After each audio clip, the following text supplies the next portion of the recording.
Good evening again, everybody. I'm at my friend Frankie's.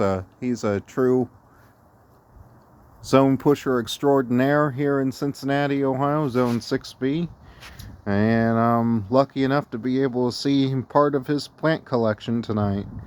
Uh, what did you say? These were hybrids that you created Yeah, of crepe yeah, myrtles? these are hybrids here out front, and this one's a hybrid as well, but this is Victor, so the bubblegum red one. Victor crepe myrtle. I have one of those in here.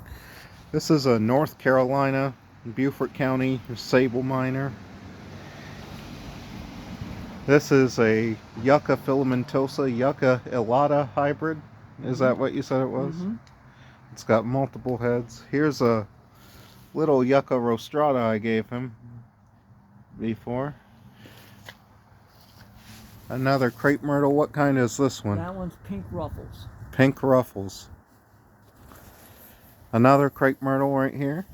That is a supersonic pink. Supersonic pink. Over here, you got some black and blue salvia that comes back every year. Some pineapple sage that comes back every year.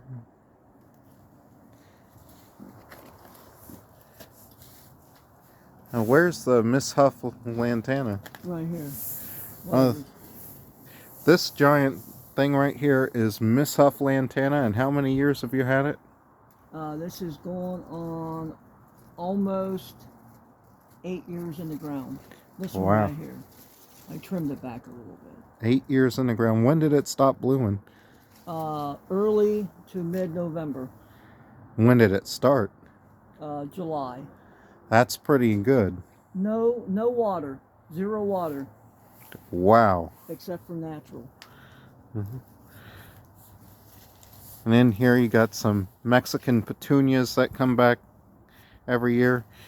You got a Sable Louisiana palm.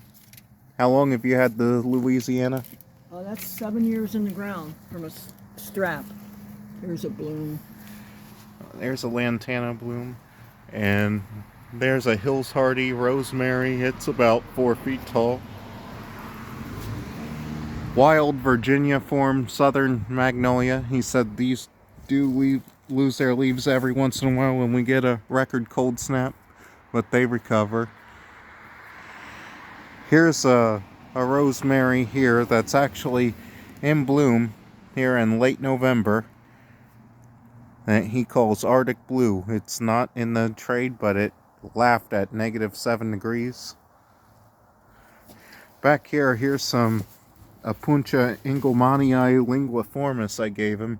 Mine fried, but his is still alive against the wall, hugging that wall.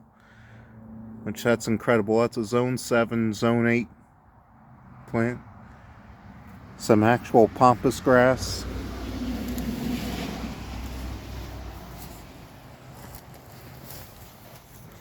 Mexican petunias that come back every year. How long did you say you have these? That's 15 years in the ground. 15 years, and they just recently stopped blooming, you said. Mm-hmm. They still have plenty of bloom buds, but I don't think it's going to happen anymore.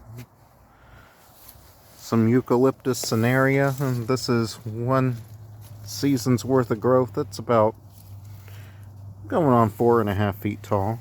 And you got Moon Lagoon right here. Look how tiny those leaves are.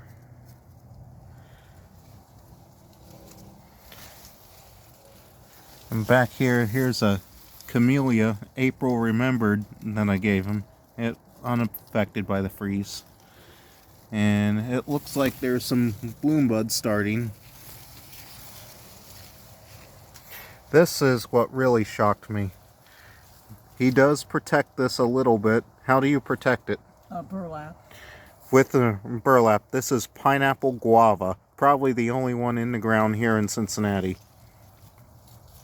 Do you do anything else to it? Just mulch the base. Mulch the base. And how much dieback can you expect a year? If the winters stay right around 0, hardly any. What about leaf loss? Not too much. Wow. More Mexican petunias.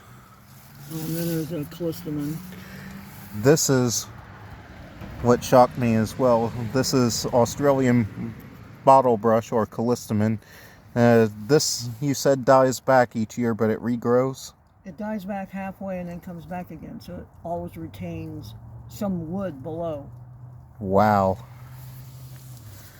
If only we can get it to bloom. Yep, only. Some ginger lilies. Now this one's been in the ground and it wants to always revert back to purple. This is my white one. This is my original one. This is 16 years now in the ground. Nice. I see a Salavatsky pomegranate. That did die back to the ground last winter, if I believe correctly. But it regrew. That's about 5 feet tall.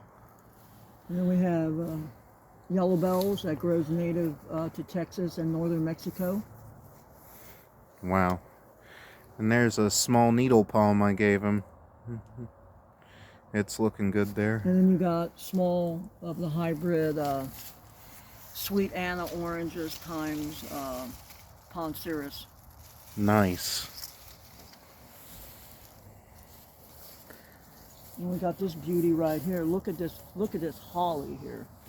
That's a beaut. That is. Wonder where you got that from. I have no idea. But I think it's my friend Robert. Oh, that's right, it's you. Now this is what I'm about to show you are two shocking things right here. This is Trachycarpus nanotol. How long have you had that? That's 7 years in the ground, and I sowed it from seed about 12 years ago. And what's it do every year? Generally, it's a semi-evergreen. In milder winter years above 5 degrees, it usually is an evergreen. I've had it in the younger stages. It died back to the ground area, but it has recovered since. Last winter at -7, the tops were exposed. It had no damage. That's incredible. And this right here, it looks like Ponciris, but it's not. You can tell by the larger leaves on this, and he said this is usually an evergreen, but for some reason it's dropping its leaves. This is Rusk citrange, which is a cross between an actual orange and a flying dragon.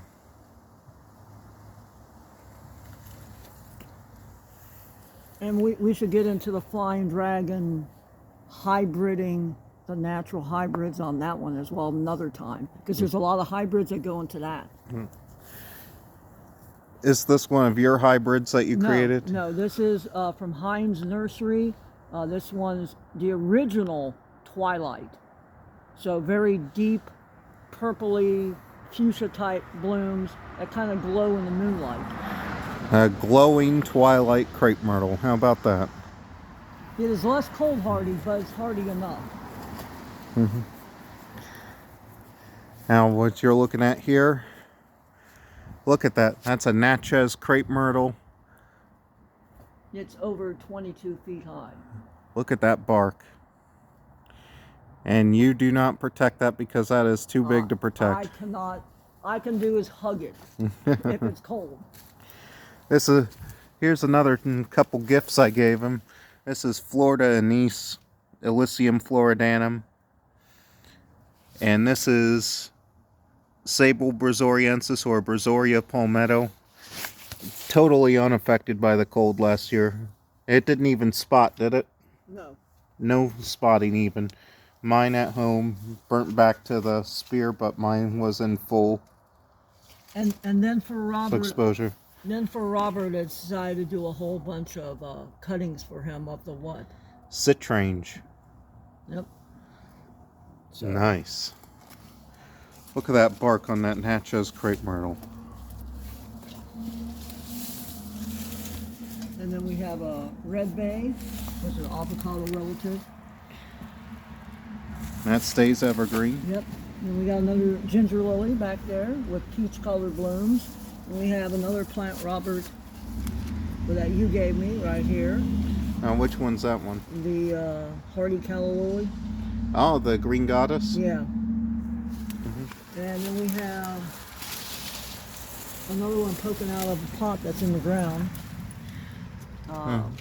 Is that pink china? That's pink china.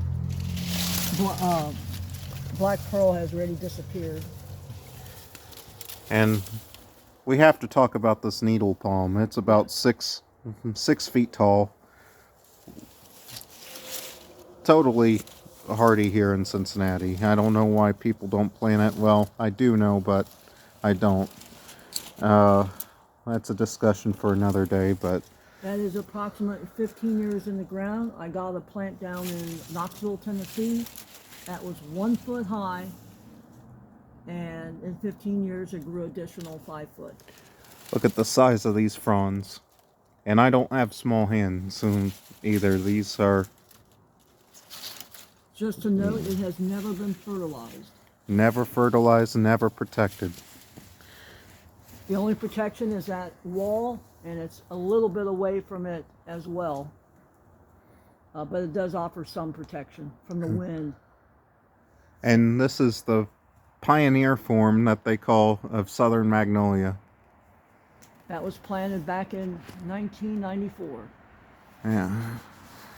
Has never died back once. I did split the trunks. That's the only reason why it looks that way. Used to be a single trunk, and I wanted it to be bushy.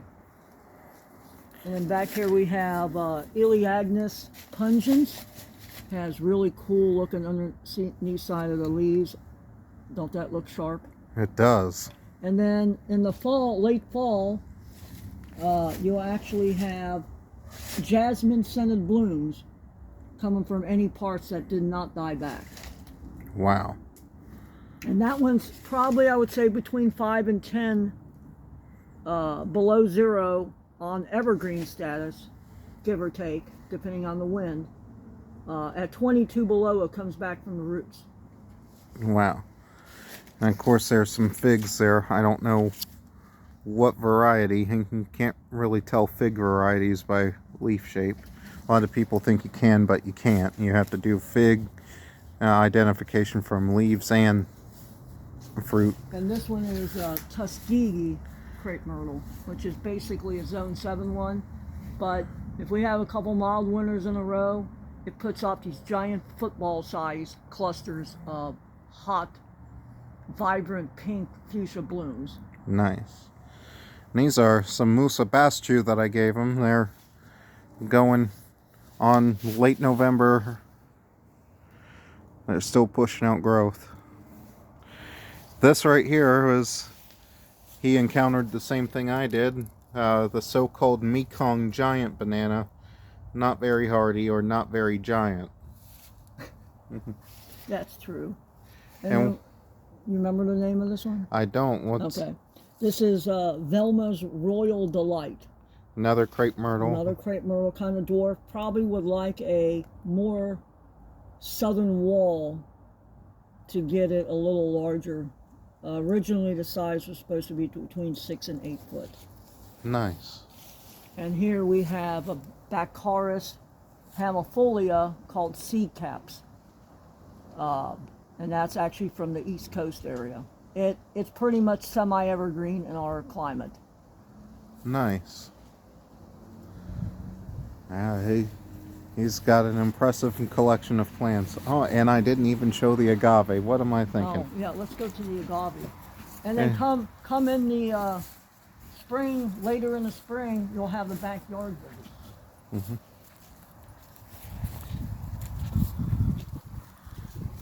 Palms, tropicals, rosemaries, all the stuff that all the nurseries say you can't grow here, freely hardy and growing.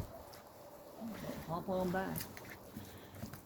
And of course he's got some agave, I'll get paria. I'll get in there. So this is Camp Verde, an Arizona collection. And then this one is Mingus Mountain, also in just above the Prescott area. This one is cold hardier. This one seems more robust. But And some pups that are popping up. and we got pups popping up next to the big And over coal there too. boulder. So Well, thank you for hosting me. You're welcome.